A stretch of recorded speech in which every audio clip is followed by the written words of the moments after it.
Hey everyone, and welcome back to another video. For those of you who are new here, my name is Tilly and I'm a strength and conditioning coach. And today we're going to be talking about all things RPE. You may have heard of this before or you may not know what it is at all, but we're going to have a deep look in some of the literature and see if it's really all it's cracked up to be. We're going to start talking about the benefits of RPE, how to use it, and then we're going to finish up by talking about maybe why it shouldn't be used, or should it? I don't know. You're going to have to watch or skip ahead to find out. As always guys, please make sure to like and subscribe because it'll really help the channel out and will just make me so warm inside, so warm. Let's start off with what is RPE. RPE is otherwise known as rating of perceived exertion. It's a tool that we use in our training just to measure how difficult it is. There are a lot of different styles of RPE or lots of different charts that we can use, but the most common one is just a rating scale from 1 to 10, maybe 0 to 10. 10 would be extremely hard workout. It is the maximal effort possible, and then 1 would be you could do this all day kind of effort. It's not a problem at all day. There's also other versions of RPE like the Borg scale, and I think that goes from about 6 to 20. It's never made a great deal of sense to me why we start at 6. The point is there's lots of different ways that we can measure RPE. I like the 1 to 10 because I think it's quite easy, and as long as you're consistent, I really don't think it matters which style you choose. So even though there's a lot of numbers, it's really just a measure of how hard that training session was.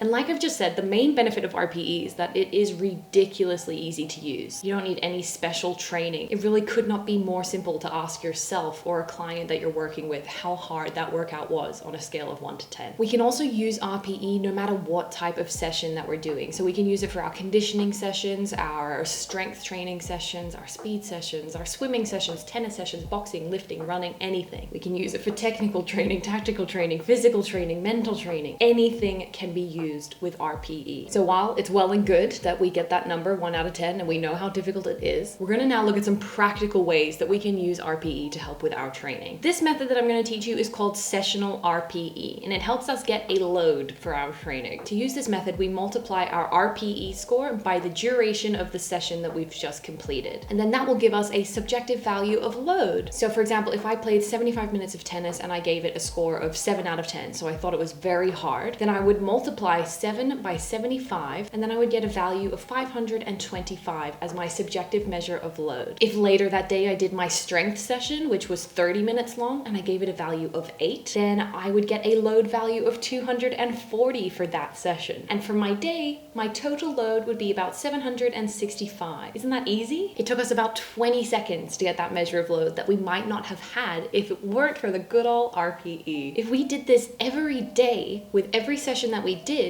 then we could get a weekly load value. We could then easily calculate our average weekly load, our standard deviation, and when we have those values, then we can calculate our monotony and our strain. Monotony and strain are two measures that we can use to see whether or not we're at higher risk of injury and whether or not we need to change our training practices. If we have a program that is really monotonous, then that puts us at higher risk of injury. I know it sounds like we're getting a little bit complex, but you can really easily just pop all of this information onto an Excel document and it'll work it out for you. That's what I do for my training, and it helps you calculate it really quickly. So we're gonna do it together. I'm gonna put my glasses on so you know I'm taking this seriously. If you want to skip ahead and just learn about why RPE sucks, you can do that too. I won't be mad, but if you want to learn something cool, let's look.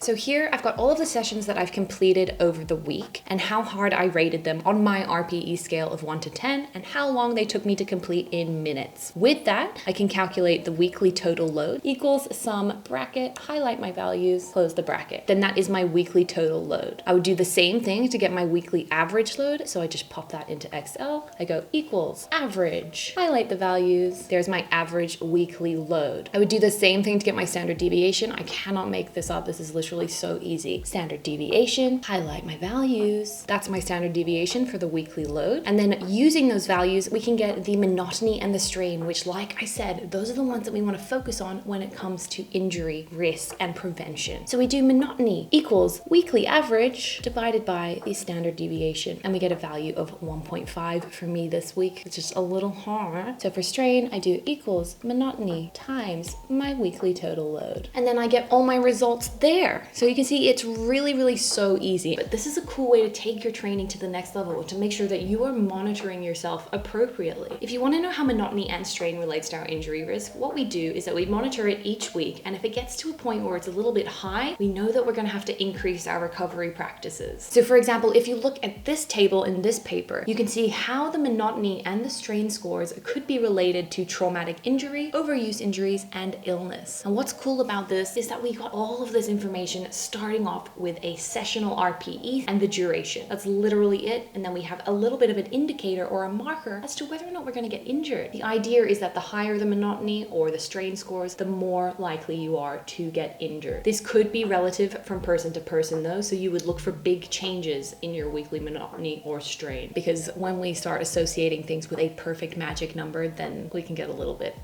So all of that came from an RPE score and some quick maths, but really that's it. So if this seems like something that you want to implement into your training, you want to start measuring your RPE so you can monitor your load, then there really is only one rule to the RPE use. The one rule is that we measure our RPE, or we write it down very quickly after a workout. If we wait too long, then that number becomes less valid because we might be remembering the workout incorrectly, or we might rate it lower than it actually was because we've had a period of time to calm down, recenter, and catch our breath. That is literally the one rule for RPE, is to measure it no later than 30 minutes after your training session has finished. I genuinely think RPE is the easiest method for monitoring your load, as you literally just saw, but it is not without its drawbacks. One of the downsides is that if you like training to failure, or if you like pushing yourself to that limit, then RPE will not work for you. I'm not a fan of training to failure anyways, as you might know by that video, but for argument's sake, let's run with it. Training to failure, by definition, is always working at a maximal intensity. So the RPE for your sessions technically should always be 10 out of 10. If it's not, then we have to have the debate about whether or not you're actually training to failure, right? But that's a whole video in itself. If you had every RPE for every session being 10 out of 10, and then your duration was the same, like 60 minutes 10, 60 minutes 10, 60 minutes 10, it really becomes quite a useless measure for you, and there's not really any point. So if you like training to failure, RPE is probably not what you should use to monitor your load. Another thing about RPE is that its effectiveness really depends on what level of training you're at. I'm gonna paint a little picture here, okay? So bear with me for a minute. We're gonna go a little bit more sciencey. Conceptually, there is a connection between RPE and something called repetitions in reserve, or RIR. Repetitions in reserve is another method of monitoring your training or programming intensity, and it is supposedly really closely linked with RPE. It essentially just means that you guess how many repetitions you have left over or left in the tank, and then you program based on that. So when you rate a session a 9 out of 10 RPE, then you should technically only have 1 repetition left over. If you rated a session an 8 RPE, or if you're aiming to hit an 8 RPE, in your exercises, you should only be able to do at maximum 2 more repetitions. So you have 2 reps in reserve. Are you with me? And while in theory, this could be a really good way of programming load, particularly if you don't know what your 1 rep max is, but the bad thing is that beginners are just not very good at accurately measuring their RPE or their reps in reserve. And they're far less proficient at doing it than people who have been training for a longer amount of time, or more advanced athletes. Yeah, duh, right?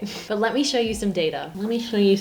In this paper, we can see how experienced squatters and novice squatters rated 100% of their rep max. So this is the most amount of weight that they can lift, right? They cannot lift any more than this. And yet, 30% of the novice squatters said that they had an RPE of 8, and therefore, technically, theoretically, they should have 2 reps left over. So it really doesn't match up perfectly, does it? I mean, even with the experienced squatters, there was a little bit of variation, but there was not nearly as much, because 67% of them said that it was a 10 out of 10 and they had no reps left over. That's much more reliable, but 67% is still not the greatest. When looking at that, we have to really think if RPE is an accurate or an effective method of programming your training intensity for yourself or for your client. Probably not, because if even advanced squatters can have that much of a variation, I don't know. I personally wouldn't use RPE in this way. It's just too subjective, and it can be influenced by so many different things. I'm still firmly a part of the team that says relative intensity training is the way to go, but if I see some data or papers that suggest otherwise, I'd be happy to reconsider this. What do you guys think? While it's not super reliable, I do use RPE with my clients. For example, I'll get them to rate a particular workout out of 10, and then later on we might revisit that workout and see if they change change their rating out of 10 and see if they've gotten fitter, for example. But it could be affected by so many things: your sleep, your food, everything. We're consistent with it, and it seems to work in that respect for me and my clients. I also use it in my own training, like I showed you on that Excel sheet, and I use it just to make sure that I'm recovering appropriately from my load. So if I start rating workouts as a 9, 9, 9, 9, 9, I know that something's going wrong and I have to adjust it or make a change so that I don't get injured and so that I can continue to train to the best of my ability. It's just a simple feedback tool, and it should be used as such. We don't want to hype it up to be the only thing that we dictate our load on, but it can be a useful metric. I'd love to know what you guys think down below. Have you used RPE? Thank you for bearing with me while I gave you that Excel lesson. I hope you enjoyed the video, everyone. And as always, guys, please make sure to like and subscribe. I would love to see the channel get some more growth, and it would make me feel nice and warm and happy inside. Have a wonderful day, everybody, and I'll see you next time. Look at this stumpy nail. Devastating.